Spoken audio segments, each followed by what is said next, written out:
Hello Mark, my name is Tina. My number is 15. I'm a sophomore at NCUE. Today I'm going to read a speech called Living Beyond Limits by Purdy. If your life were a book and you were the author, how would you want your story to go? That's the question that changed my life forever. Growing up in a hot Las Vegas desert, all I wanted was to be free, and I would daydream about traveling the world, living in a place where it snowed, and I would picture all of the stories that I would go on to tell. At the age of 19, the day after I graduated high school, I moved to a place where it snowed, and I became a massage therapist.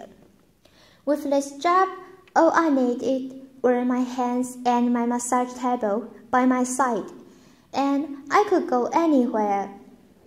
For the first time in my life, I felt free, independent, and completely in control of my life.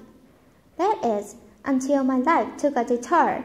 I went home from work early one day with what I thought was the flu, and less than 24 hours later, I was in a hospital on life support with less than a 2% chance of living. It wasn't until days later, as I lay in a coma, that the doctors diagnosed me with bacterial meningitis, a vaccine-preventable blood infection.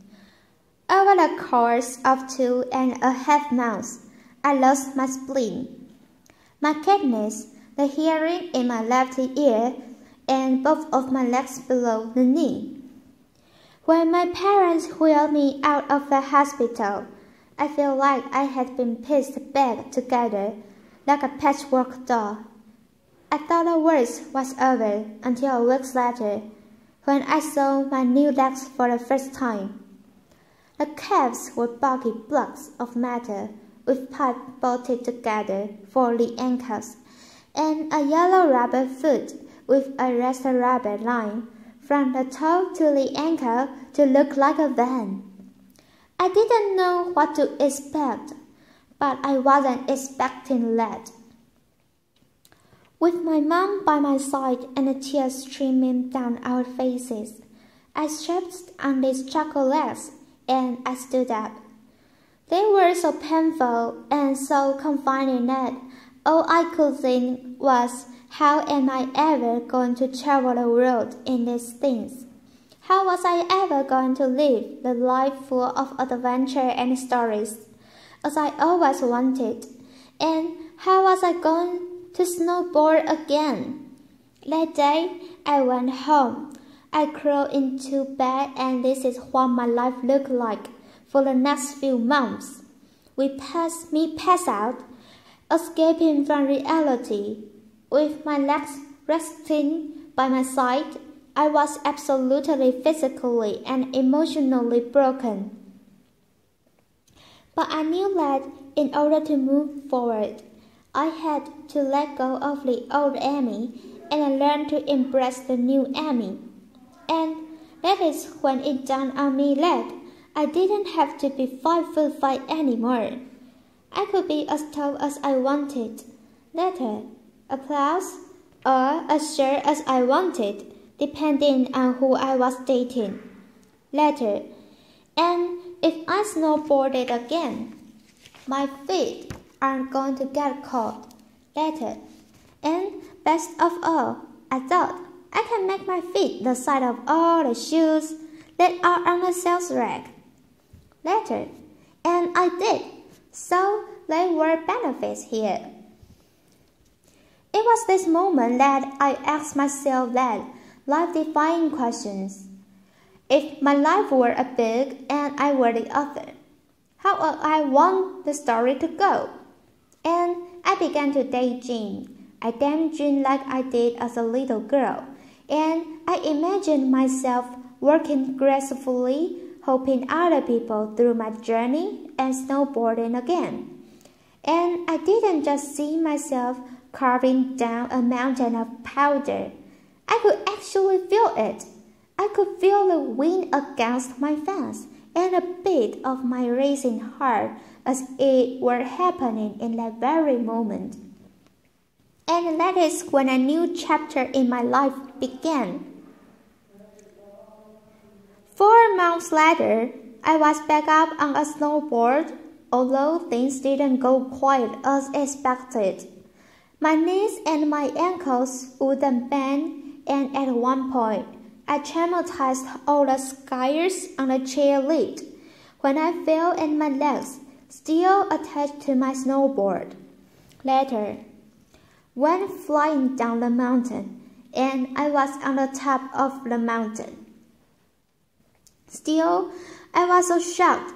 I was just as shocked as everybody else, and I was so discouraged. But I knew that if I could find the right pair of feet, that I would be able to do this again. And this is when I learned that our borders and our obstacles can only do 2 things. 1, stop us in our tracks, or 2, for us to get creative. I did a year of research, still couldn't figure out what kind of legs to use. Couldn't find any resources that could help me. So I decided to make a pair myself. My leg maker and I put random parts together, and we made a pair of feet that could snowboard in. As you can see, rusty bolts, rubber, wood, and neon pink duct tape. And yes, I can change my whole nail polish. It was this legs and the best 21st birthday gift I could ever receive. A new kidney from my dad that allowed me to follow my dreams again. I started snowboarding, then I went back to work, then I went back to school.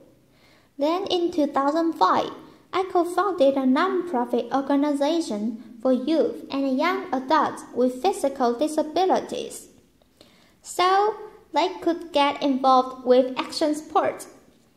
From there, I had the opportunity to go South Africa, where I helped to put shoes in thousands of children's feet so they could attend school.